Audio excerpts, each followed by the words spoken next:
Coming up on this episode of Flirtations, we're going to have a cheeky good time with the fabulous Jana Hocking.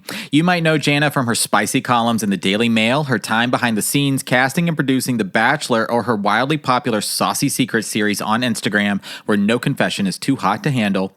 In this episode, we talk about everything from an orgasm camp to the realities of modern dating, including the rise of red pill culture, the shift to wanting more in real life meet cute moments, and how we can start to decenter dating in our lives without settling for singleness. Jana shares some of her favorite dating stories. We're going to talk some kinks and sex, and yes, even a flirting tip or two. All right, flirties, let's do this. And meet Jana. I heard you wanted to flirt. I heard you wanted to flirt. I heard you wanted to flirt. Hello, my name is Benjamin. I'm the flirt coach and a gay Libra. Everyone has an inner flirt. Hey, flirty. Live, laugh, flirt. Work the flirt. Work the flirt. Delulu is the Salulu. Expert on the flirt. Hey, flirty. There's always another flirt. Everyone has an inner flirt. Get out of your head and into the flirt. Flirties, on the show today, we have Jana Hocking, a columnist with the Daily Mail, Australia and US, to have a conversation with us about dating, relationships, sex, and so much more. What's happening out there dating? Jana Hocking, welcome to the show. Oh my gosh, thank you so much. I'm thrilled to have you on. Already bringing the energy. The Flirties submitted lots of just really fun, interesting questions. At the start, we're going to learn more about you, some more about your work. You were also a dating producer on The Bachelor for a time. So I'm going to ask you about that. And then just like, what is going on in modern dating? You had a recent post that went maybe viral and your DMs blew up. You recently went to an orgasm retreat in California. I'm going to ask you about that and your longstanding series on Instagram, Saucy Secrets. Mm-hmm. Yes, I'm going to ask you about that as well. I'm so excited. Let's dive in. Let us get going. I'd like to know or learn a little bit more about your work, maybe for the Daily Mail, Australia and US, how that started and how long you've been a columnist. So I've been a columnist for about 3 years. Mm-hmm. I had a blog years ago when people were doing blogs called High Heels and Hangovers, which is kind of apt for today. Nothing's changed. But it was just kind of documenting my dating experience because I was really heartbroken and I couldn't find anything online. You know how we Google quickest way to get over heartbreak. 100%. Yes. And now it's ChatGPT, right? How do I get over heartbreak? Oh my God, my new best friend. Yeah. I love her. She's so kind to me. But I just couldn't find anything with substance that was real and that was raw and gritty and felt what I was going through. So I just started writing about it. Yeah. And I'm one of those people who I need to write my thoughts down to kind of see them, kind of like write them, take a step away and then absorb them. Yeah. So I just started writing about it and then all these women started relating. And so then I just kept going and it gave me energy to know that I wasn't the only one going through heartbreak and people were sharing their stories. So then I was still working in TV and radio as a producer. And there's this big news site here in Australia, news.com.au, that everyone reads. And I was watching these lifestyle articles go up and I kept thinking, I could write something like that. I could write something like that. And I was dating this guy and he kind of paid me out. He's like, you couldn't get published there. Oh, and I love a challenge. Yes. I think I know where this is going. I had an article up within 4 days. Love it. I was like, what can I write about? I was like, well, what's going to get clicks? My boobs. I'll write about my boobs because they're real. And for some reason, they get a lot of attention. Yeah. I read about that. And then I just got the bug and that article did well. So then they kept asking me to do articles. Yeah. And so then it turned into a column. Yeah. And then Daily Mail came along and they were like, well, we would like you to write for us. Yes. And then in the mix, New York Post came along and so I started writing for everyone, which was really, really fun. I was quite the media hussy. And then Daily Mail kind of hit me up a couple of weeks ago and said, well, we actually want you just for ourselves. Yes. So now I'm signed on exclusively to them. I love that for you. I love that for us. Congratulations. You are living out one of my absolute dreams and fantasies is to be a columnist in some type of publication, whether it's a magazine, a blog, website, yes, a newspaper. Oh my gosh. I mean, Carrie Bradshaw vibes. I know it. My poor mom, I share way too much. I just treat it like a diary. And my mom is like, I'm so proud of you. I will never read it, but I'm so proud of you. And I was like, perfect. I don't want you to. We love a supported mom because what I think, like, I want to ask you now about Saucy Secrets. And it's like generally also about secrets and what it is, or what is it, do you think that like, why secrets are so much fun to read about? I love a secret. Yeah. And I think the only reason they work on my Instagram. So basically every Sunday night I ask, I throw out a question to all my Instagram followers, tell me a saucy secret. Yes. And then I put a link that's genuinely, no one believes it's anonymous, but it is anonymous. It's even anonymous from me. So it just comes up as a text box with people's secrets. Sometimes I really wish I knew who sent them because it's so good. I've looked at them. There are some I did not, situations and scenarios I didn't even know existed. Oh my God, me either. So many times I've had to Google things like, I don't know how rude we can get on here. We can rate this explicit all day long, Jana. No problem. Good, okay. It's always going to be explicit. I had to Google what a cock cage was, which was... Yeah. Oh, I think I know what that is, but I think only because that's a thing, like being locked is a thing for the gays. Yeah, like it's a real kink. Is it? Yeah, huge kink. I had never heard of it before, but it's all about, it's like an extreme form of edging, right? Like it definitely can be. I also often see it play out in like the dom sub dynamic, if that's a kink for people. So they get locked up and then it's sort of, I mean, playing on the theme of secrets, right? No one knows you're locked. No one knows you're caged. It doesn't necessarily prevent the man from getting hard or having an orgasm, but it prevents access, right? Like it's locked up. And someone, right, then you give someone the key. And so if you see a gay wearing a necklace with a key, just know that key is probably for someone that has a cage on. It's not an apartment key. See, I'm still learning. Yes. So wild, isn't it? But people love it. Yeah. I like no judgment. Do you know once, sometimes I judge, but only when like I get a lot of weirdos sliding into my DMs. I can imagine. But I had, once I accidentally shamed someone for one of their secrets and I really got owned and I took it on board. So it was this guy that said, oh, I've just bought my first pocket pussy. And I was like, what's a pocket pussy? And so then I had to Google that as well. It's like a vibrator? It's kind of like a vibrator for men. Where and they put it. And it's like a woman's vag. And so then I was like, oh my God, ew, gross. And then he actually outed himself in my DMs. A lot of people end up outing themselves in my DMs. Because they see their story shared and then they like reach out to you. And And then he was like, that's really not fair. Like you literally talk about vibrators all the time on your Instagram. Why are you shaming me? And I really had to check myself. And I was like, do you know what? You're 100% right. I'm so sorry. And it was a really good lesson where I was like, yeah, why can women have vibrators, but we think it's gross if men have pocket pussies? I was like, actually, pound to the people. So it's been an interesting journey. Yes. Reading and sharing people's secrets and finding out all these kinks I didn't know about. And a lot of cheating. A lot of people treat it like a confessional because they can't tell anyone. Right. And honestly, I've given them this open door to tell me their stories. And I actually got to the point where I was like, I'm actually disheartened. Because you see it a lot.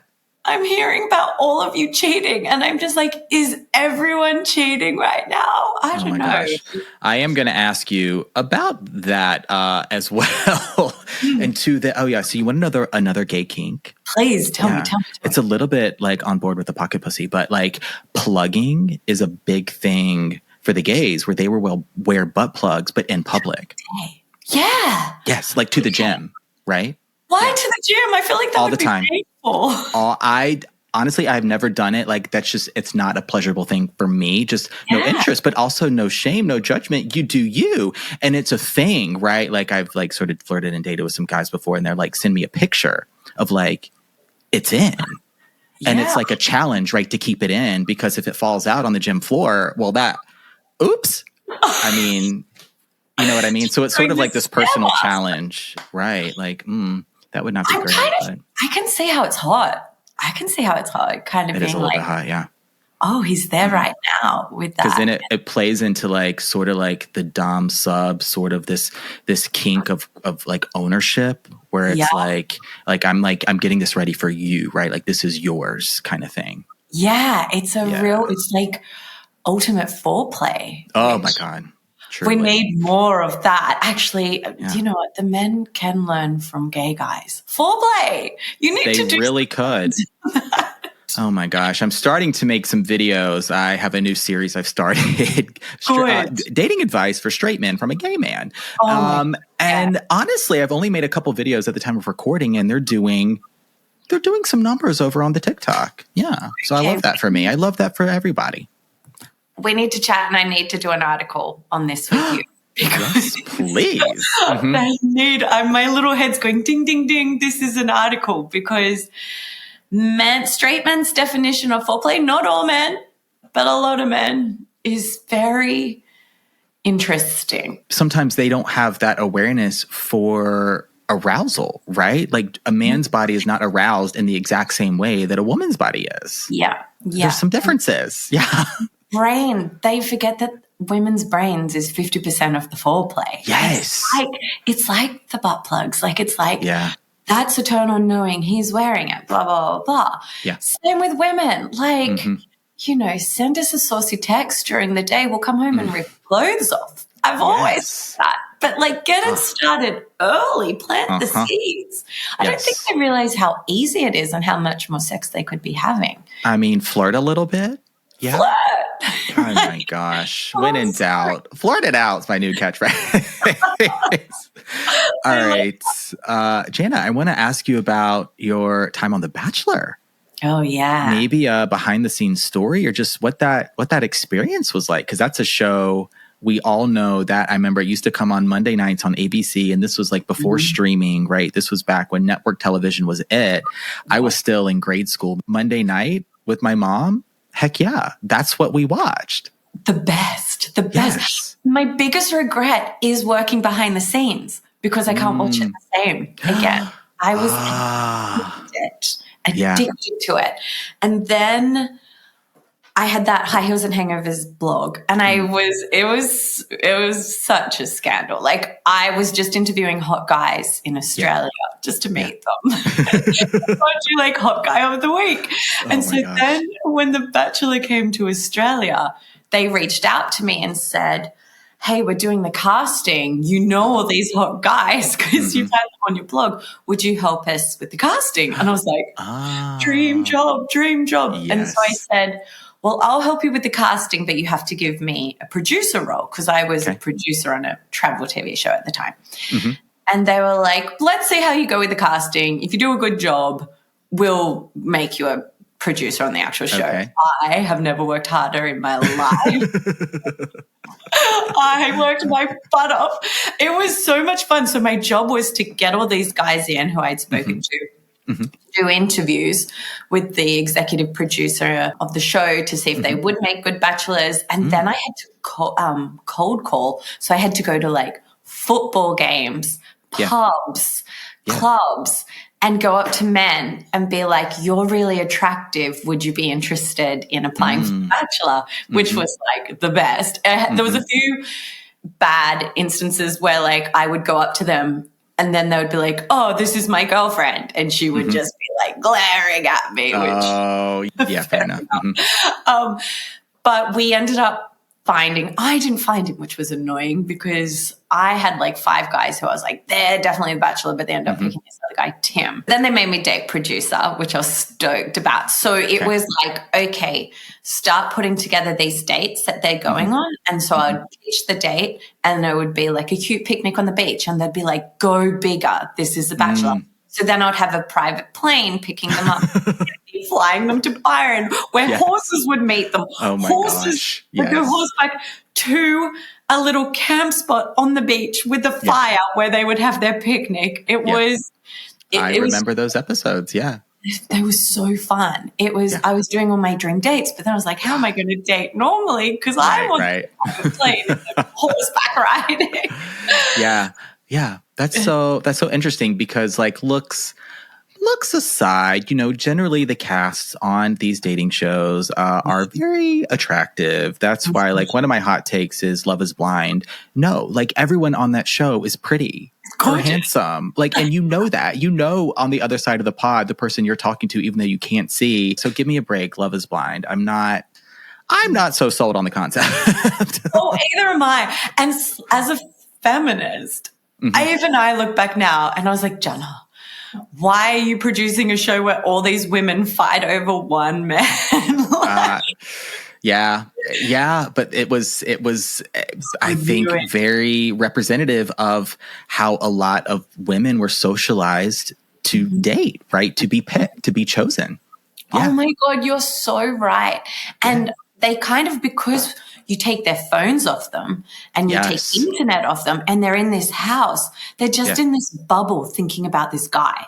Yeah. Like, it's hard enough dating in the real world and trying to distract yourself while you're waiting for a text message. Right. But then take away all distractions and put yourself in a house with all the other women he's dating. I didn't think about that, but you're so right. It's crazy. And it's so interesting when they leave the house, how normal they go straight back to normal because they're like, oh my God, he's not the only one in the world for me. Oh, there are other hot men. And now I've got a decent Instagram following. And, you know. It's so interesting how I think the dating shows have changed over time where it's like now you may be more likely to be cast if you have a social media following, or maybe that's the goal. One of your desires isn't necessarily to find the person, but to grow and influence her career. And I did this episode, gosh, I think it was all the way back episode 16 with Courtney Revolution, who was on a season of The Circle on Netflix. And we talked about the media, traditional TV shows, reality, social media, and how our media systems shape the ways in which we date and connect. And I'm thinking of like the flirty or the listener now that like those dating shows, they do place so much emphasis on looks. Oh yeah. I know. It's annoying how visual, like we're visual creatures. Yeah. But then on the flip side, have you seen the show Love on the Spectrum? Oh my God, I'm obsessed. So it gave me faith because I was like, okay, are we all just that shallow and we need to see pretty people dating? And I was like, and don't get me wrong, these gorgeous, gorgeous characters were real people on this show, Love on the Spectrum. Yeah. They're just beautifully themselves. They are. I'm in love with all of them. I just think they're so sweet. I have such a crush on Connor. My God. Oh my God. Yeah. And I mean, Abby is a standout for me, really all of them. And it just, it goes to show like, at the end of the day, what really matters? What's actually important if you're dating because you want that long-term committed relationship? What is going to help you build that foundation and sustain a long-term connection over perhaps a lifetime? It's attraction, yes, but separate from looks, it's emotional attraction, spiritual attraction, intellectual attraction. Yeah, there's so many layers and levels to attraction. And there's so many guys that I've ended up dating that I wasn't attracted to at the start. But then I worked with them and I saw them working a set or being in charge. Yeah. Or like I went out with a chef and he was bossing everyone around the kitchen. And I was like, oh my God, he's so hot. Yes, chef. Yes, chef. That is indeed so hot. It's so hot. And that's what annoys me at the moment with these incels and these red pill guys. Yeah. Don't even get me started. But the whole thing is with them is they say women 100% of women only go for 20% of men, and you have to be over 6 foot tall, and you have to have this giant bank account, have this, and we hate women because they're only going for this specific type of man. I look at my girlfriends and who they're dating, and I'm like, it's simply not true. It's not true. Like women, maybe they're triggered because they're only going for 20% of women who look like they walked off the set of Baywatch. But we women we are attracted to the most random things. Yeah. And for me, sure, I can walk into a pub and be like, oh my God, that guy's hot. He's going to break my heart. But it's these guys that take you by surprise that we end up dating. Yeah. That are not in that 20%. And I've cried over a short, bald man before.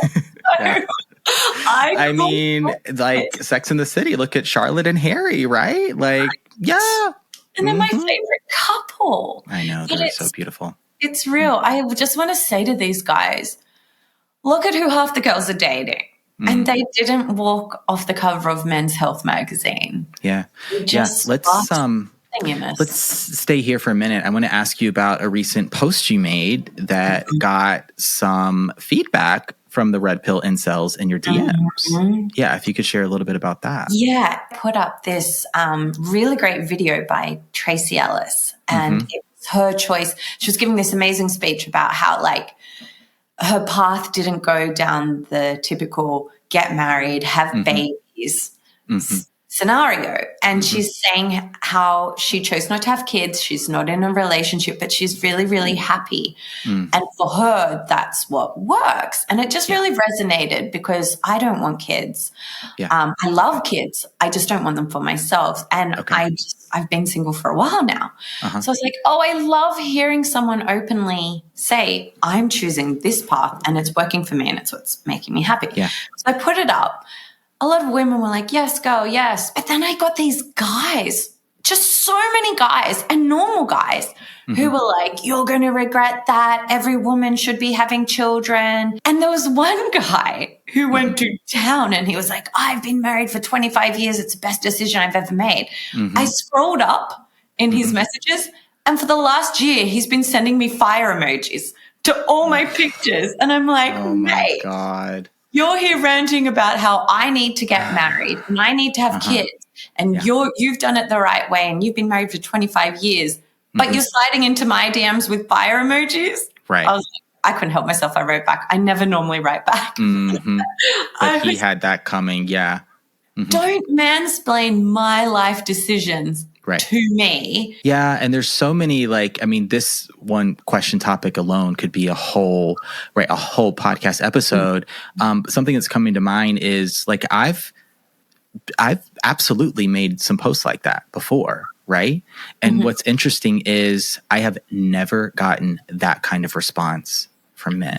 And I think it's very telling. I think it's very telling where they feel like they can talk like that to a woman. I completely agree. And I can't understand why they're threatened by it or why they have, like, it's my life. It's not yours. I'm not saying every woman has to stay single and get married. No, I'll go to every single wedding. I'll go to every baby shower. I will, throw petals as you walk out of the church.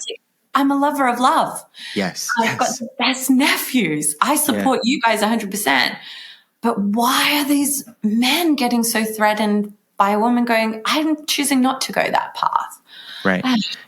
I think it's wonderful. We're in an era where increasingly, we don't have to date for survival. Like, as a woman, you can have, a lot of women are out earning men, and they're decentering the dating process. They're decentering men. This is something I've talked about and I love it. And you're speaking about Tracy Ellis Ross, right? Amazing. And there's lots of other actors, actresses, like people in the entertainment industry, influencers, columnists, writers, authors that are having kind of sharing this similar perspective and experience where it's like, hold up, I actually am building this life that I love. I've got my friendships. I've got my other relationships. I've got family. I've got a career.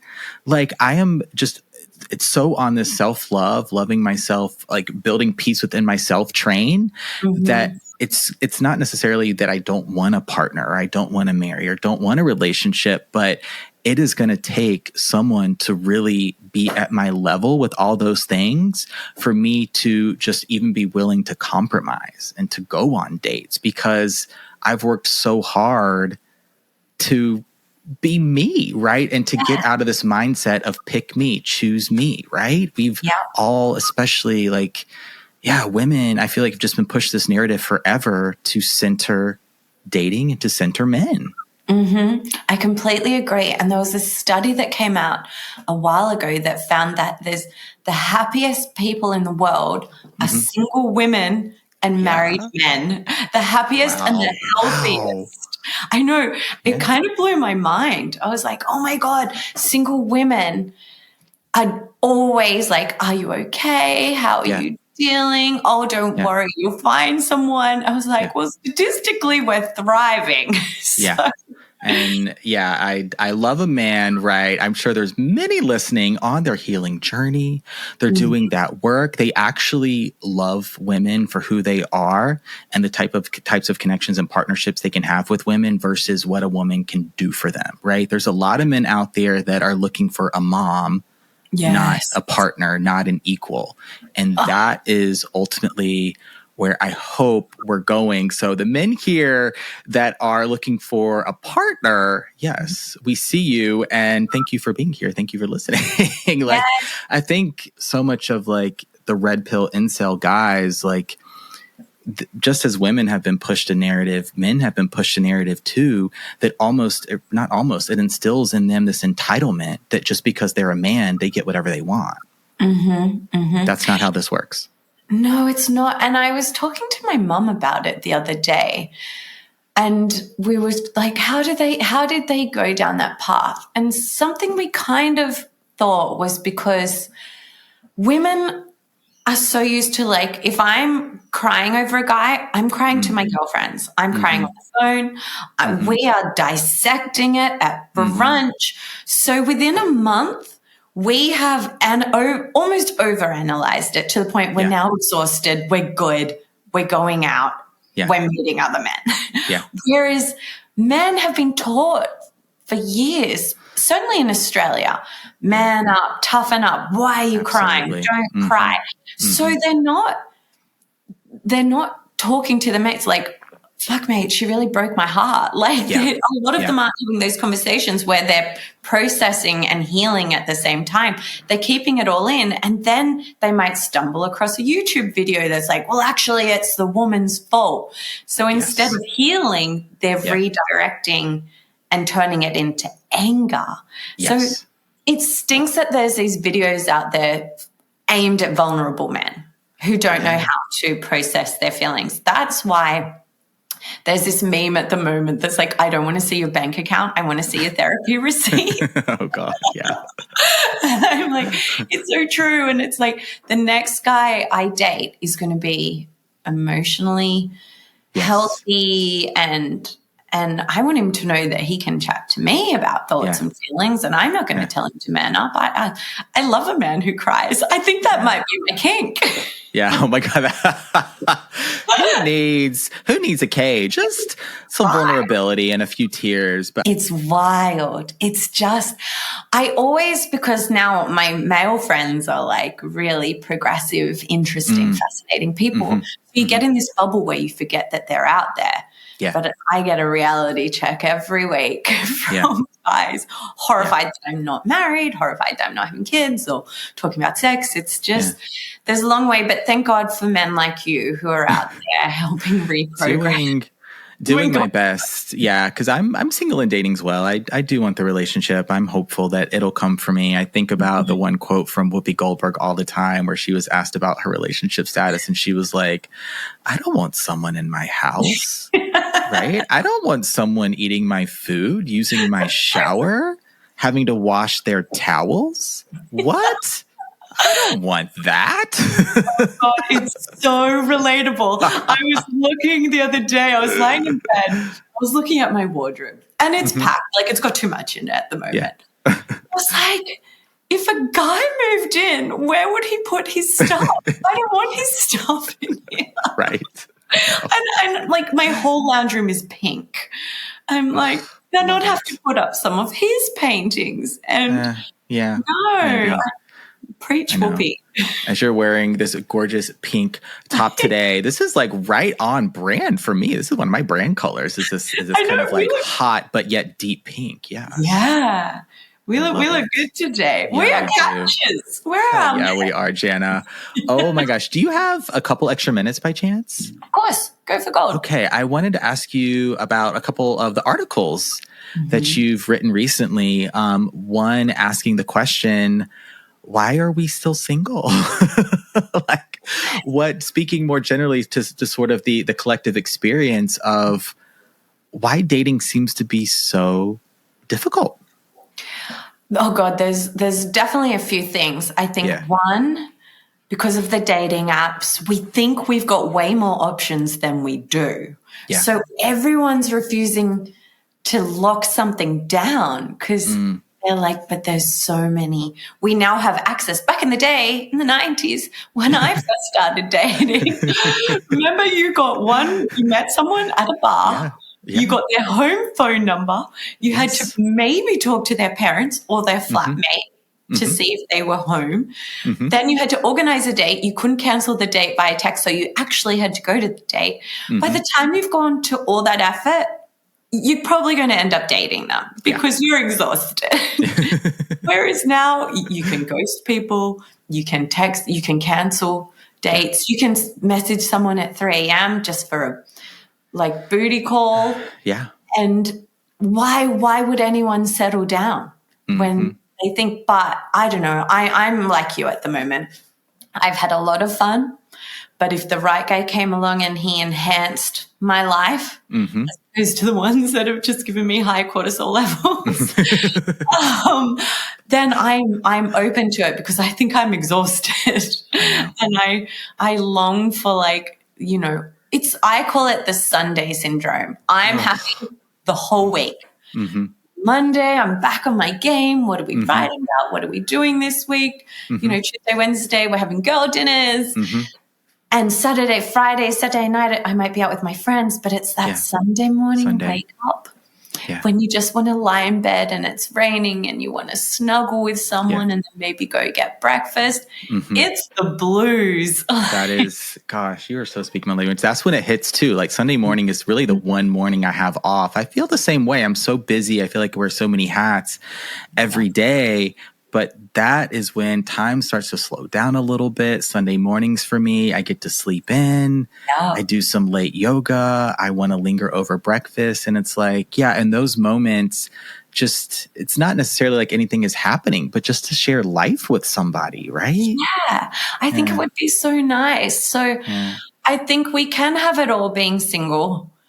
But there's that 10% that is actually, and the problem is, to get to that Sunday morning where you're comfortable lying in bed, having breakfast, going for a nice walk, you have to do all the stuff that leads up to that, which means going on 5 bad dates to get that one great date, to then date them again and then date them again and then get rid of all the other people and just get rid of your roster, as they say. So I think there's too many options. We're so busy. People are so used to now carving out their own lives. It makes it hard to fit in someone else, let alone fitting them into your apartment, fitting them into your life we've become very independent.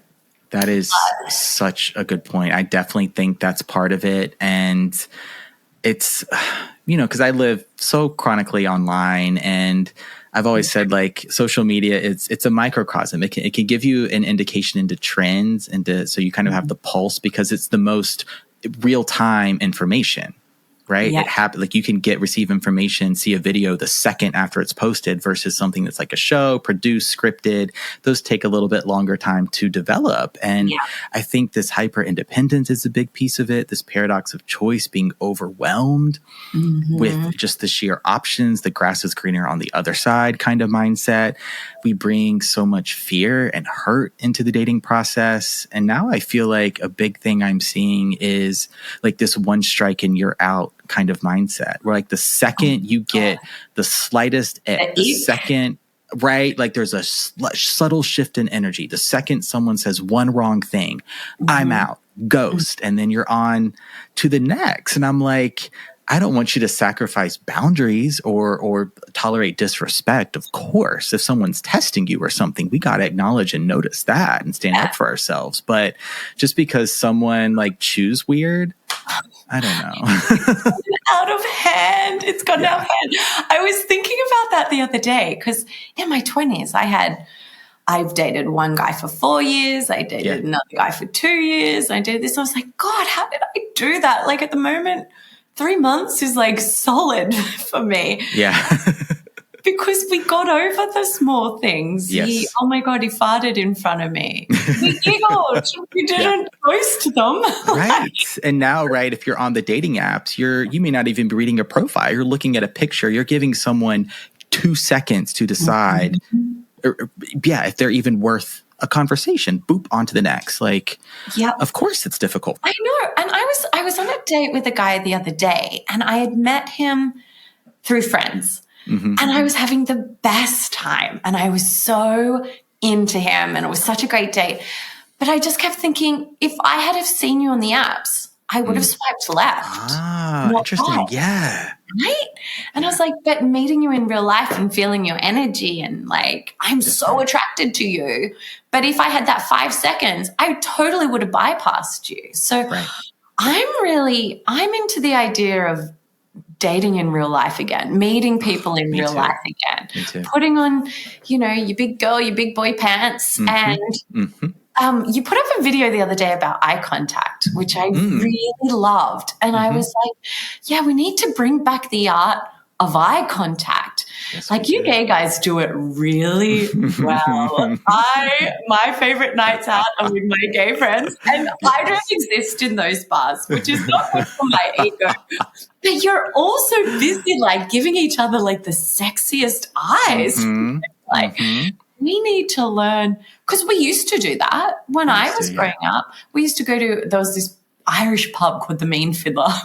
But everyone went there, and you spent your whole night just looking each other up. And if he looked back, it was game on. Game on. You'd get your friend to like bump you on the dance floor into them. Do you remember? Classic move. Yeah, like go talk to him kind of thing. Go, whoop.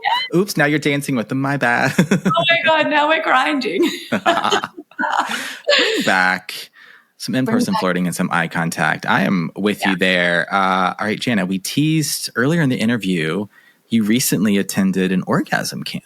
Yes. How was that experience? Oh my God. It was, okay.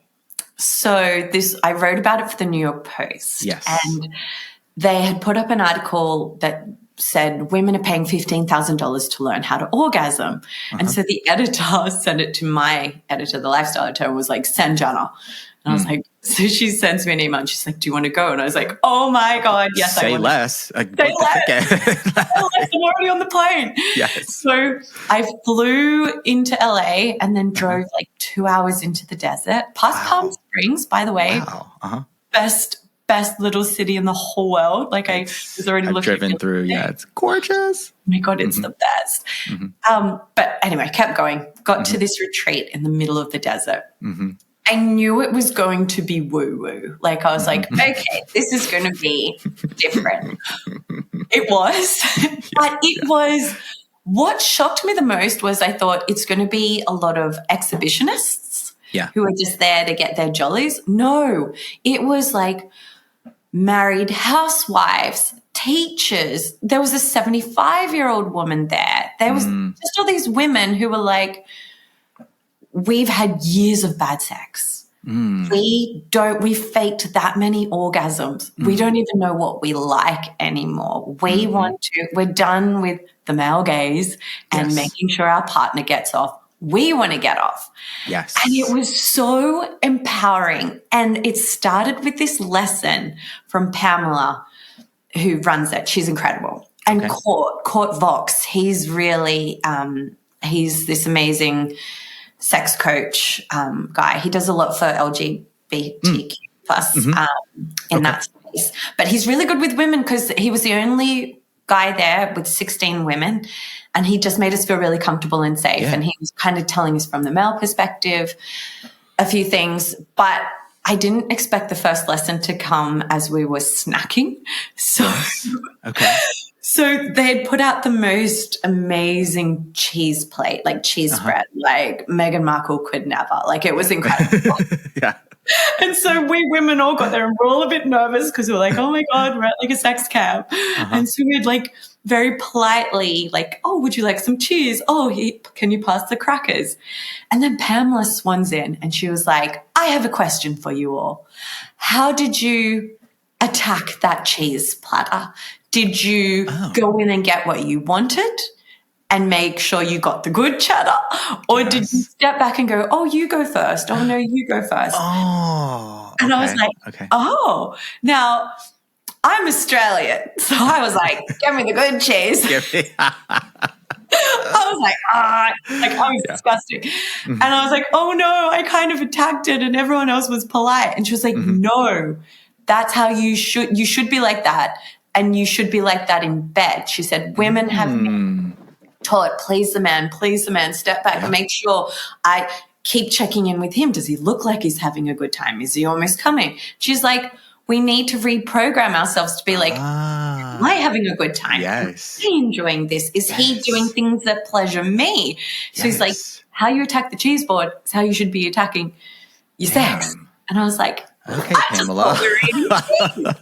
Right? I thought we were having charcuterie. I wasn't thinking this was going to be an assignment, but you passed with flying colors. I know. I must be really good. But I was like, had an Oprah aha moment over dairy. Right. Over the cheddar. But then it only got better. Like, it was incredible. And, yes, everyone did get naked. Yes, you did hear people have orgasms. And it sounds shocking, but it weirdly wasn't sexual, if that makes sense. Like, it was. Yes, I've had one experience like that at an all gay male sort of retreat of sorts, yoga, bonding, brotherhood, that kind of thing. And there were some self-pleasure touching practices, but the goal wasn't an orgasm. The goal wasn't to see yourself as, oh, how can I be attractive to this other person? How can I give pleasure to this other person? It was about, how can I receive pleasure? Yes. That was the focus. And I was like, wait a second, what? It was a complete mindset shift and switch. And we explored boundaries and consent and all of that good stuff as a part of this experience. And it just, because sex has been such an anxiety producing, very externally driven focus process for me, or thing for me for so long. And that really helped just make it more about pleasure and fun, which is what it should be. Yeah. And checking in with yourself instead of them. It was interesting when I got back, and I, of course, caught up with an ex-boyfriend because toxic experience. You had just come from orgasm camp. I mean, maybe some jet lag. What were you to do, Jana? I know. But it was a game changer. I started, we had sex. And I was like, I got out of my head and into my body. And even he was like, oh my God, that felt different. I was like, because I wasn't worried about where my boobs were sitting or in my cellulite. I was just like, oh, this feels good. Oh, it feels better like this. And I was kind of directing him, like, I really like when you do this. And he got off on it because he could tell that I was having a great time. I got off on it because I was still worrying about whether he was having, I was still being respectful and everything. Right. I didn't realize how much I was having sex to please a guy until it was pointed out to me. And I went, oh, things have to change. Yeah. I loved hearing about that experience. I think we all need to experience some woo-woo from time to time. Just get out of our comfort zones. Think outside the box and just see what works for you, what fits for you. Like, may not be easy, but we got to try some new things. I agree. And that was one of the parts of it as well. They introduced you to kinks, and a lot of them were like soft kinks. Like, it was like scratching or like using your neck, not like violently. Not cages and pocket pussies. Exactly. Right. But they tried like shibari ropes and things like that. Turns out I like shibari. Who knew? But maybe I do too. I don't know. You need to worth a try. It's really. This has been, I could talk to you forever, seriously. I want to be respectful of our time today. This has been just so much fun having you on Flirtations. I want to send the flirties your way to your socials, to your Instagram, wherever else you live on the internet, to your writing in the Daily Mail, US and Australia. Yeah, where can they find you and learn more? So you can find me on Instagram, Jana_Hocking, Jana. And I'm getting on the TikTok. I need to do more. I call it the TikTok. I do as well. I date myself like that as well. I don't care. It's fun to say. It is there waiting for you. It needs your energy, your voice, and your experience, I promise. I will say the censors are very strict, at least posting here in the US. So be careful talking about sex stuff. I've had two videos taken down. Yeah. I was like, what? Instagram? Yeah. They're like, go for gold. I know. Let us be free. Come on. But I'm on that. And then my articles come out every Sunday, Wednesday, and Thursday on Daily Mail. Fantastic. And Saucy Secrets is on Monday nights. Mondays. Which in America is, I think it might be Tuesday. No, it'd be Sunday morning. Yes, I was thinking, I feel like I see that active for me on the East Coast US on Sundays. Okay, good. Well, it's on a Sunday. Okay. And please, people, send me your secrets because I love reading them and I love sharing them. And I think the more we share our kinks, I agree. The more we normalize them, get people talking about what they want, what they need, what they like. What it's about. And I enjoy reading them too. Please keep sharing them. Oh my gosh. Jana Hocking, thank you for being on Flirtations today. Thank you so much. I'm so glad we got to properly chat.